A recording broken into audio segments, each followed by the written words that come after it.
আসসালামু আলাইকুম। আজকে আপনাদের সামনে নিয়ে আসলাম তদ্ধিত প্রত্যয়।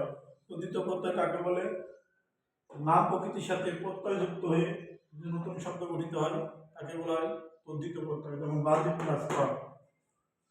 তদ্ধিত প্রত্যয় থেকে ভাঙ্গা যে প্রশ্নগুলো আসে সেগুলো হচ্ছে এই যে জেলে, মেটে, বেলে, নে শব্দের শেষে যদি এ থাকে তাহলে প্রত্যয় ইয়া হবে। যেমন জেলে আর মূল শব্দ জাল প্লাস ইয়া, মেটে মূল শব্দ মাটি প্লাস ইয়া, বেলের মূল শব্দ বালি প্লাস ইয়া, নের মূল শব্দ না প্লাস ইয়া। তাহলে শব্দের শেষে যদি এ থাকে আর শব্দটা যদি নাম শব্দ হয় তাহলে 100% এখানে প্রত্যয় হবে ইয়া।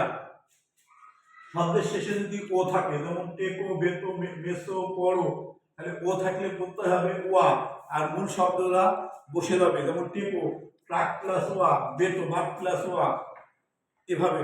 তাহলে শব্দের শেষে যদি এ থাকে প্রত্যয় ইয়া আর প্রথমে মূল শব্দ, আর শব্দের শেষে যদি ও থাকে প্রত্যয় ওয়া আর হচ্ছে মূল শব্দ।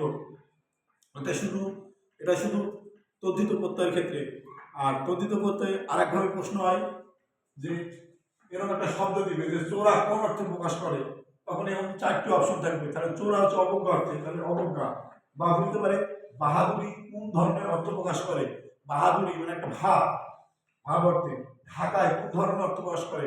ঢাকা একটা জাত বা বাঘা কোন ধরনের অর্থ প্রকাশ করে? সদৃশ।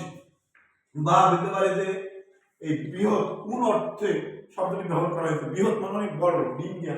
পেশা কোন অর্থে? পেশা মানে ডাক্তারি, মুক্তারি এগুলো। আর নৈপুণ্য মানে অনেক দক্ষ। নে যারা নৌকা চালাতে এক্সপার্ট। নিন্দা মানে যারা নিন্দা করা হয় আর কি, জ্যাঠামি। তাহলে প্রশ্ন হচ্ছে শব্দ দিয়ে বলতে পারে এটা কোন অর্থ প্রকাশ করেছে, বা অর্থ দিয়ে বলতে পারে কোন শব্দটার অর্থ প্রকাশ করেছে, এইভাবে। আর ভাঙ্গাতে আসে ইয়ে থাকলে ইয়া আর ও থাকলে ওয়া। তাহলে প্রিয় শিক্ষার্থী, আজকে আমাদের এই পর্যন্ত। খোদা হাফেজ।